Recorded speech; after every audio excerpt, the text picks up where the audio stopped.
Hi, this is Dr. Siegfried. Today is February 20th, 2012. And the purpose of this chat today is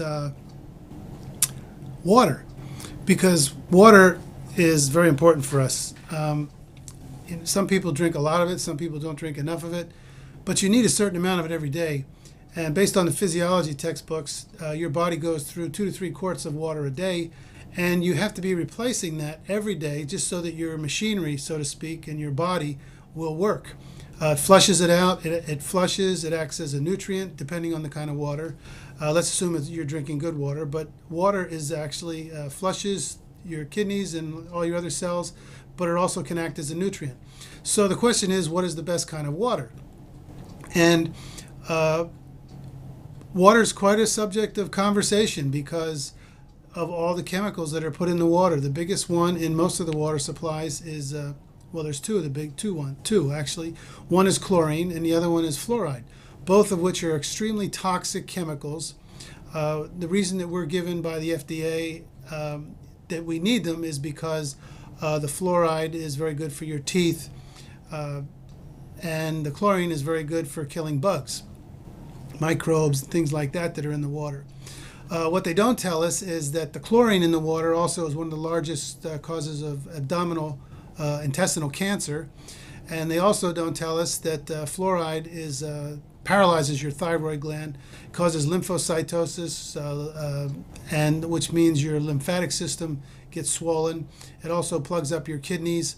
And that's why dialysis centers are popping up all over the place, because the fluoride levels in the system fluoride is a very toxic element. It's actually sodium fluoride, which is rat poison used to kill rats, but it's titrated, what we call titrated, which means it's diluted down so that to so many parts per million that is considered to be safe. And it's actually not safe. The historical work that was done on it, to make a long story short, was fabricated, but it's also a residue of the aluminum industry, a toxic byproduct of the aluminum industry. So the powers that be always get their contracts renewed in Washington, D.C., so that it gets kept in the water supply. And unfortunately, the American Dental Association and a lot of other associations claim that fluoride is very good.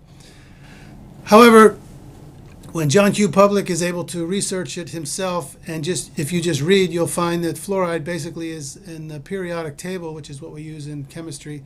It's what's called a halide, and what it does, it literally has an affinity for your thyroid gland, and it paralyzes. To make a long story short, it paralyzes your thyroid gland.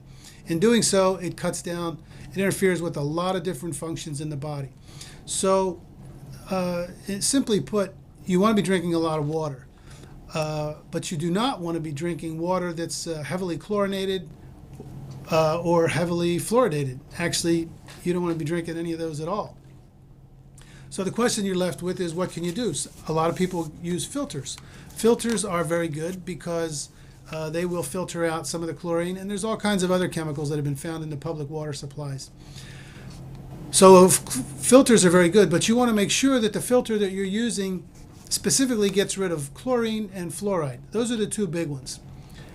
A lot of filter companies will also advertise that they get rid of a lot of other bugs that are in the water and other chemicals. But fluoride and chlorine are the biggest ones. So that's as far as the filtering goes. However, and you can also put chlorine filters on your shower, on your drinking shower or your bathtub. You can also put a filter on your drinking water at your sink, and I recommend that. In fact, some people will actually spend the money to put a filter coming into their house to get rid of the chlorine. But again, you want to make sure that the fluoride is also removed. I'm just not a big fan of commercial drinking water, as you can tell by the way I'm talking. We should be drinking water that's pure from Mother Earth, unadulterated. Filtered in this day and age is fine, but it should be pure and it should be unadulterated. Now, so what can you do? Well, I'm in Oregon as I speak, and in Oregon we have a company called Earth 2.0, and they have the best tasting and the best unadulterated water available in the state of Oregon. They only ship in the state of Oregon, but it's a good standard. They've actually set the standard for the drinking water companies in the state of Oregon. And what they do is they have a complete analysis of their methods on their website, or they'll send it to you by mail. They go through a few different processes to make sure that the water is pure, which means unadulterated, no chemicals in it. And where it comes from is 750 foot below the surface of the earth in an aquifer that's reputed to be very old, and it's the aquifers. It's called Opal Springs. That's where the aquifer is, where they get the water from. And the FDA requires that chlorine, that commercial water is either ozonated, chlorinated, and fluoridated, and/or you use UV light with it. So what they do, what Earth2O does, they use ozone and UV light, so they don't expose the water to any chlorine. And this is a critical control point for basically bugs that might be in the water. They basically just ozonate the water and they use UV light. The other thing they do is they have a microfiltration system, which is like let me see here, like a coffee filter. So they filter the water, and that is another way to remove any sediment, any dirt, or anything else that might be found in the water as it comes out. Another thing they do is they test for what's called tritium, which is a test to rule out any surface contamination, because the problem is today we have a lot of chemicals in the soil, sewage in the rivers, and it all drains off, and a lot of times it goes down into the earth, into what are called these aquifers. This one is particularly pure because it's 750 feet below the surface of the earth. That's over 2 football fields, so that's pretty deep. But in any case, they use this test. They test for tritium, and what that does is make sure there's no contamination from agricultural chemicals, chromium, lumber mill toxicity, chemicals that are used, chemicals that go into the water from runoff from lumber mills, which we have a lot of around here, and any other chemicals or toxins that are dumped into the rivers or that flow into the rivers, or any of the sewers that end up flowing into the rivers. So the point is, Earth2O, I think, is the best commercial drinking water available to us in the state of Oregon. I don't know if they ship out of Oregon or not, but in Oregon itself, Earth2O, in my opinion, for my family, for my patients, and for my taste, is the best drinking water available to us.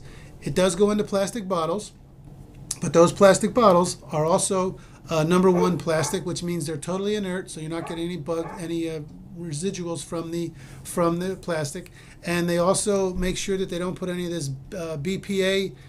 There's no BPA in the water or the plastic, which is another problem these days with plastics. So again, I think you're getting the best drinking water in the best container available to you commercially.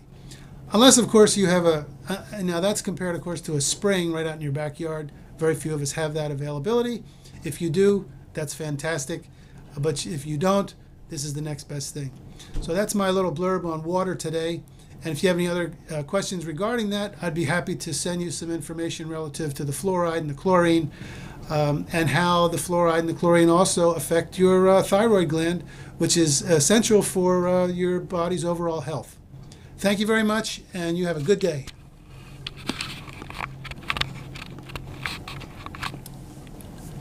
Thanks for listening. Have a good day.